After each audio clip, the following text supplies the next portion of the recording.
Bem-vindos então a mais um Diversidades e hoje no Dia do Trabalho, onde nós estamos trabalhando. Mas isso é bom também, e não só nós, certamente muitas pessoas estão trabalhando no Dia do Trabalho. E eu vou dividir a minha bancada aqui ao natural hoje com a Mariana Modeste, né? Galea, Aliás, e modéstia. Galeazzi Modeste.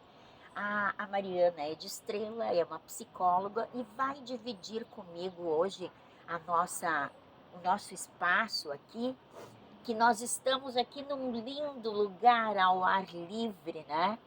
Para conversarmos sobre o burnout, né? A síndrome é uma condição psíquica grave que vai além do cansaço físico, caracterizando-se como um processo de exaustão profunda. O Brasil é o segundo país com mais casos de burnout e o afastamento do trabalho mediante a síndrome cresceu exponencialmente nas últimas décadas. E para falar sobre isso, então, nada mais do que convidar uma psicóloga que vem aqui explanar sobre exatamente o que é a síndrome de burnout. Olá, Lucy. É um prazer estar aqui contigo, com o pessoal, conversando um pouquinho sobre burnout, né? Essa síndrome, essa condição de que muitas pessoas chegam a um ponto exaustivo, ou até mais mesmo do que a própria exaustão. Ah, Podemos dizer que o burnout é uma dissociação do trabalho em relação ao prazer. Não necessariamente é trabalhar muito, né? Mas o quanto significa esse trabalho para o sujeito, né? Então, eu posso trabalhar muito, sim, me dedicar exaustivamente, mas juntamente ali ter um prazer, ter uma Sim, realização pessoal, né? Diferente do que quando eu trabalho demais, canso demais e eu não tenho um retorno meu pessoal, algo significativo. Né? Então é muito importante a gente pensar em relação a isso. O que, que é esse burnout, o que, que é essa exaustão, esse esgotamento emocional relacionado ao trabalho. e isso realmente, agora há pouco na televisão, o Elton estava assistindo e dizia um dado de 800% em crescimento, né? O que causa esse crescimento? Por que as pessoas estão adoecendo? Por que elas estão, diremos, contraindo essa síndrome? Posso dizer que é um resultado, não, não sei se eu posso dizer resultado, mas é algo que reflete a nossa sociedade de hoje. Como é que está o nosso trabalho? O que é a sociedade? Que podemos falar sobre a sociedade do consumo, a sociedade do cansaço? O que isso reverbera em nós? Tanto que a gente precisa muito nos dedicar exaustivamente para adquirir, para construir, para oferecer, né? Então essa busca incessante assim, de dar conta daquilo que muitas vezes a gente não consegue. E que a sociedade cobra a gente e por fim a gente acaba se autocobrando. Isso. E como é feito o diagnóstico da síndrome? É através de exames ou são através de relatos? Como é que se dá esse diagnóstico? Depende muito o quanto a pessoa está acometida, né? Porque pode ser sim através de um relato, de um acompanhamento com um profissional, médico, psiquiatra, a partir de um olhar de um clínico geral também, né? Mas que encaminha ao especialista e também através da própria conversa, do diálogo com um profissional especializado, como psicólogo, né? E geralmente, dependendo do estado emocional, do cansaço em que a pessoa se encontra, né? Ela precisa sim de uma medicalização, né? Precisa usar algo voltado ao orgânico mesmo, mas ela não pode deixar de cuidar também do seu emocional, Com né? certeza. Então, é muito importante ter esse olhar, né? O olhar da própria instituição onde a pessoa trabalha ou das pessoas com quem ela convive, né? Porque sim, se nós formos pensar os sintomas, né? O que leva a pessoa a se auto-observar ou as pessoas observarem, né? São vários, mas muitas vezes elas refletem no próprio corpo, na própria emoção, né? Por exemplo, a pessoa pode demonstrar uma irritabilidade maior, um cansaço, uma exaustão do próprio corpo mesmo, né? Então, sempre começa pelo emocional, né? Como se nós formos pensar, né, toda vez que a gente for novamente ir trabalhar aquele trabalho que é tão cansativo, que a gente não tem vontade nenhuma, né? O que isso está nos mostrando? Quando a gente sai para trabalhar e aquela coisa parece que a gente carrega o mundo nas costas, Sim. e quando a gente volta para casa parece que o mundo está maior ainda, né? Então é importante a gente olhar para isso. Isso Né? seriam sintomas, né? Um dos Um dos sintomas. sintomas. Que outros sintomas que a gente que devem nos chamar a atenção?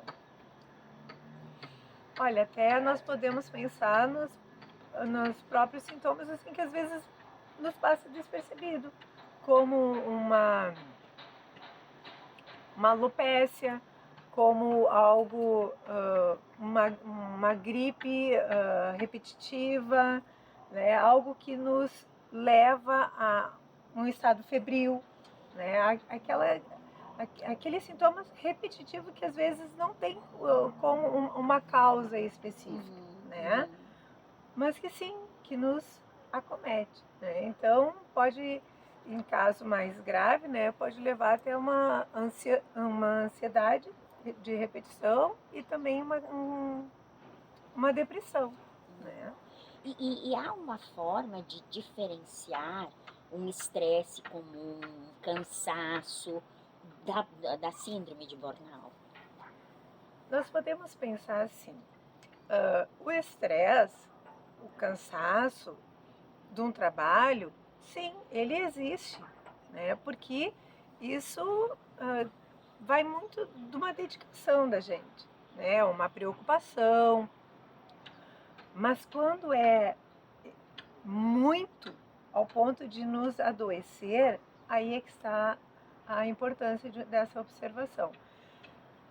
Podemos imaginar um elástico, né? Então, quando a gente vai trabalhar, quando a gente pensa no trabalho, né, de uma forma estressora, mais saudável, a gente pode pensar que o elástico puxa, ele volta, ele vai mais um pouco, ele volta, daí ele fica em forma de relaxamento. Agora, se esse elástico ele está sempre tenso, ele está sempre sendo puxado, né? O que pode acontecer? Ou ele pode arrebentar, né? Ou ele pode esgaçar, né? Fica todo assim, Sem elasticidade, sem né? elasticidade, né?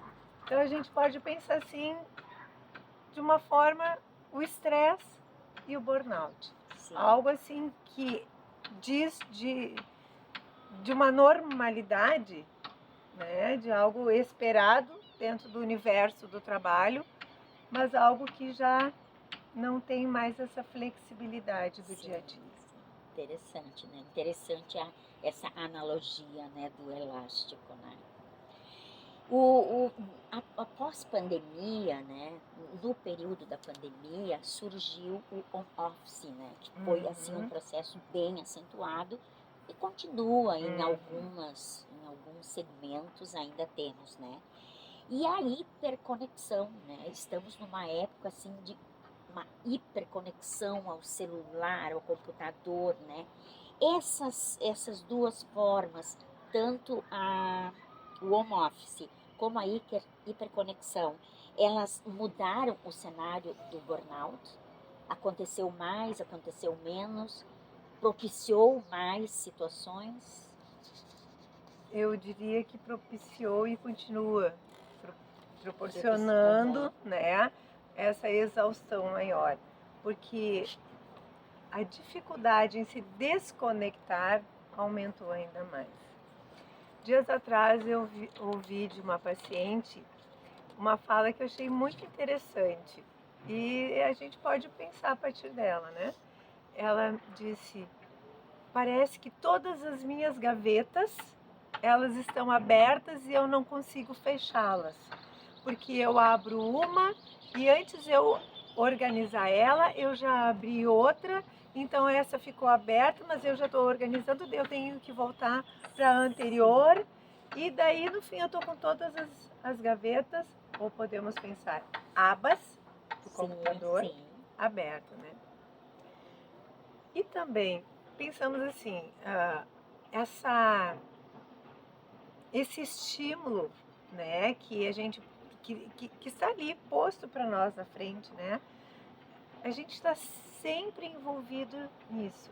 E pensando no home office, né, além do trabalho no computador, o telefone, enfim, nós ainda temos o trabalho de casa. Nós ainda temos o nosso trabalho, nós ainda temos a nossa família, né? Então são muitas coisas ali envolvendo, muitas gavetas a serem administradas, né? Então, realmente, às vezes isso acaba intensificando e complicando mais ainda em relação a essa exaustão emocional, esse esgotamento emocional vinculado ao trabalho. E como se desconectar? Né? Boa pergunta. Boa pergunta, né? Como se desconectar? Como encontrar um equilíbrio para isso? Né? Não deve ser fácil. Né? Não deve ser fácil, porque isso depende muito de cada sujeito, de como eu entendo o meu trabalho, de como eu sinto o trabalho. E que está vinculado sim ao desejo. Aquilo que me move, aquilo que me faz querer mais ou nem tanto, né? Mas também saber o limite, até onde eu posso ir. Exato. Então aqui nesse espaço bonito que estamos hoje ao ar livre, na casa do nosso diretor Elton de Andrade, que está aqui nos bastidores, né? Nós estamos conversando sobre a síndrome de burnout com a psicóloga Mariana. E lembrando que se estamos aqui, porque temos o patrocínio da Seleto Mercado, que hoje está lá em Arroio do Meio atendendo tanto de manhã quanto de tarde. E Seleto Mercado, bem no centro da cidade, onde você encontra tudo para o seu lar. Voltamos em seguida para um novo bloco.